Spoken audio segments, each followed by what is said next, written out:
Now we can talk about Hell in a Cell, which takes place tonight from San Antonio, Texas. Renee Young officially replaced Jonathan Coachman this past week as a full-time commentator on Monday Night Raw, which means she will also be at the desk for the pay-per-view tonight. Coach will take over her old pay-per-view kickoff hosting duties. Renee is not as polished as some people might want her to be for that spot. I think she'll grow into it, and I think she's an improvement, a big improvement over Coach, who was awful. I haven't seen a coach this bad since Bobby Petrino. Okay, he was terrible. Renee is not perfect, but I consider this to be an upgrade.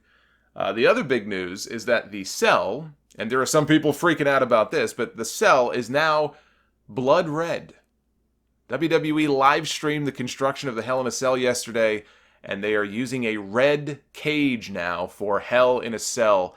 To that I say, if we're getting a red cell, then I demand that we get back the blue cage going forward for all steel cage matches. I think that's a fair trade. Bring back the blue bar cage. There is a whole generation of younger fans now who have no concept of the old blue bar cage. They'd probably look at it and go, what the hell is that? But actually, I think the blue bar cage is awesome, and I'd like to see them bring it back. And since it's blue, this is red. The cage is blue. I don't care if they just use it on SmackDown. That's fine. As far as what I think about the cell, I mean, we'll see it tonight, I guess, right? I don't know. I mean, I do remember the red cell with the top on it that TNA used. Was it the Asylum match they had? They may have only used it once on that one live episode of Impact at the beginning of 2010 when they went head-to-head with Raw. Jeff Hardy debuted. He was sitting on top of the cage.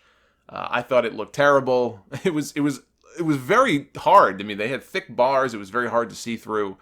The color red, it just, I don't know who made that choice. We'll see what this looks like tonight. At the end of the day, this company's got far more problems than the fucking color of the cage, so I'm not going to rant about it. I really just don't care. The kickoff match will be for the SmackDown Tag Team titles. This match was on the main card. It was bumped to the kickoff show as of Friday. It will be the New Day defending against Rusev and Aiden English, who beat the Bar last Tuesday to earn a championship match. I would love to see Rusev Day win the titles, but I think New Day retains. They just won a tournament for the titles. And plus, I figure Rusev and Aiden, I know they've made up. Everything's all hunky-dory right now between them, but I still think they're going to be splitting up soon. And so perhaps tonight could mark the beginning of the end for this team. But I think New Day will retain. The Raw Tag Team titles will be up for grabs. Drew McIntyre and Dolph Ziggler defend against Seth Rollins and Dean Ambrose. If Rollins and Ambrose win, that would make Seth a double champion, which would not be the first time he's done that. He has held the US and WWE titles simultaneously once before. They just put the belts on Dolph and Drew, and I don't think they're putting all of the gold on the Shield. I don't think they're doing the whole Horseman evolution thing where all the belts go onto the Shield. So I'm going to pick Mick Ziggler to win. And I think Seth eats the pin from Drew McIntyre. So that sets up Rollins against McIntyre as a program going forward for the Intercontinental title. And maybe, just maybe, plants the first little seed of what will hopefully, eventually, be a savage turn by Dean Ambrose on his fellow Shield brother sometime down the road. Ambrose, by the way, did an interview this week with a newspaper in Texas where he claimed he almost died earlier this year after contracting MRSA in the hospital when he went in for tricep surgery. He had to be hooked up to IV antibiotics for a week in the hospital to get the staph infection out. But it was touch and go there apparently for a long time. Staph infections are no joke. They're really not. I mean, WWE has its own little staph infection right now. But staph infections, though, are no joke. You want to hear about how horrible they can be? Go back and listen to the interview I did with Bob Holly a few years ago. And he talks about it in his book, too, The Hardcore Truth. You can get it on Audible. But if you go back and listen to the interview that I did with him, he goes into detail about how he almost lost his arm to a staph infection. So it's pretty crazy stuff. Charlotte defends her SmackDown Women's title against Stone Cold Becky Lynch. The most interesting of all the matches to me heading into this show. How will WWE handle this? That is the question. They've done what they can to try to get the fans behind Charlotte as some sort of sympathetic character here. Repeatedly attacked. She was posing for selfies on Tuesday with fans at ringside, and she was viciously attacked by Becky Lynch, who was, in the crowd as a masked fan. So they've done what they can to try to get people to sympathize with Charlotte and cheer for her and realize how evil Becky has become. But the fans are having none of it. I think this is the right time to do something of a double switch, which is actually a baseball term. I just can't say double turn. I can't even really call it a double turn, though, because I would not have Becky change much of what she has been doing, so much as I would change Charlotte's positioning as the sympathetic figure, right? I think they should go in the opposite direction with her and keep the belt on Charlotte a little bit longer and build to a stipulation match at Evolution next month where Becky finally wins the championship. Daniel Bryan and Brie Bella take on The Miz and Maurice. I think this either ends in a disqualification win for Bryan and Brie or a submission win for them, with probably Brie tapping out Maurice to the S-Lock. I say this because, Bryan lost the singles match with Miz at SummerSlam. I think he and Brie get the win here. That leads to Miz beating Bryan again because they're scheduled to face each other at the Australian show next month. And I think Miz wins that match. And as per the stipulation of that match, he then earns himself a WWE title opportunity in the future. And then they can get away from the feud for a few months and come back to it, maybe in time for WrestleMania. I still see that as the long-term direction here. So I'm going to go with Bryan and Brie. Ronda Rousey defends the Raw Women's Championship against Alexa Bliss. I don't know who in their right mind thinks Alexa is getting the belt back. Even Buddy Murphy put down some money in Vegas on Ronda winning this match. Ronda is my pick. And plus, you got to keep Ronda strong for you-know-who, Nikki Bella. Right? I mean, that's apparently a big match they're going to be promoting for Evolution if the rumors are true. So I cannot see any circumstance in which Ronda loses the championship. Now, could she be disqualified? Could there be some kind of bullshit ending like that where technically Alexa wins? Yes. A DQ or a countout. But in terms of losing the championship, absolutely not. Absolutely not. And it probably is a case where, we saw on Monday night Alexa's using her own version of an armbar. Maybe she gets Ronda in her own version of the armbar. Ronda laughs at her, easily gets out of it, uses one of her own to win. So anyway, a win for Rousey. And then we get to Jeff Hardy, the first of our two Hell in a Cell matches on this show. Jeff Hardy faces Randy Orton inside the cell. This match does not need to be inside Hell in a Cell. There is absolutely no reason for this to be inside Hell in a Cell. It literally only exists for Jeff Hardy to do some crazy spots either with the cage or off of the cage. That is it. That is the only reason that this is a Hell in a Cell match. We've seen Randy Orton inside the cell about 6 or 7 times in his career. For Jeff Hardy, this is his first, and quite possibly his last. I'm going to pick Randy Orton. I think Randy Orton gets the win. Jeff Hardy is only, in storyline, Jeff Hardy is only the first in what Orton had said would be many people he would vanquish, who the fans like. So he'd be a big fat liar if he didn't win this match. So I'm picking Orton to win. After Jeff takes some kind of spectacular bump and crashes and burns. What that bump is, if I had to guess, would be a swanton off the top of the cell. I think we're going to see a swanton bomb off the top of the cage. Orton moves out of the way. Jeff crashes through some protective padding or some kind of rigged setup so he doesn't break his friggin' back. He did do an interview, and he said he plans to do something memorable that people will never forget. That is the only thing to me that would fit the bill that I could think of. Unless he goes heel and just before he's going to jump off, he kind of smirks and flips the crowd off and then very gently climbs down the cell and walks to the back. That would be unexpected. But no, that will not happen.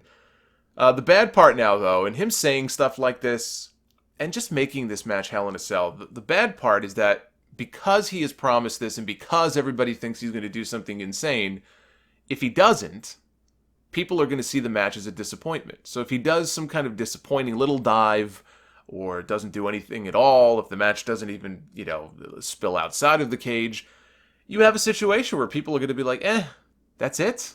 And they're actually going to come out of this thing disappointed. But like I said, that is the only reason for the cell to be involved here. There's at least one, if not multiple other matches on this card. Even Charlotte and Becky, frankly. There are multiple other matches on this card with stories personal grudges and stories going into them that would fit the bill better for this than this match would. And so, because the Cell and Jeff and people's expectations, they have to use it. At least we know WWE will cover his medical expenses, so that's nice. Samoa Joe challenges AJ Styles for the WWE Championship, one of the matches here that is more fitting of being inside Hell in a Cell, but is not. In fact, this has no stipulation at all. It's not been announced, to my knowledge, as no DQ or false count anywhere or something just to sort of spice things up a little bit. Nope, just a one-on-one battle. I am one of the many supporters of the Samoa Joe for WWE Champion campaign. I will proudly be the campaign chairman. Mic-wise, he is as compelling a performer as anybody on either roster right now. Match-wise, I think this will be very good. AJ is now nearing 1 full year since he beat Jinder Mahal to win the WWE Championship. I think it's now or never. I probably said the same thing before SummerSlam, I don't remember, but we had no clean winner at SummerSlam, right? It was a DQ finish. They cannot do the same finish 2 months in a row. I mean, I guess they can. I mean, look who we're talking about here. But they should not be doing a disqualification finish or some kind of bullshit finish like that back-to-back. I think that's what they did with Nakamura, actually, in some of their matches. But they can't do that here. If AJ does lose his composure, given how much Joe has been talking about his family and Wendy, this time I think it costs him, and Joe puts AJ to sleep. So my prediction is that Samoa Joe will win the WWE Championship for the very first time. I believe we are getting a title change here. This feud still has legs. It is too soon to blow it off. When AJ feuded with Nakamura, they had something like half a dozen matches. And Nakamura failed to win the title in every single one of those matches. There is nothing compelling about that when you wrestle a guy 5 times and you fail 5 times.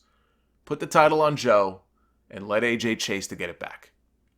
And Braun Strowman finally cashes in his Money in the Bank contract against Roman Reigns for the Universal Championship, now with Mick Foley added as the special guest referee.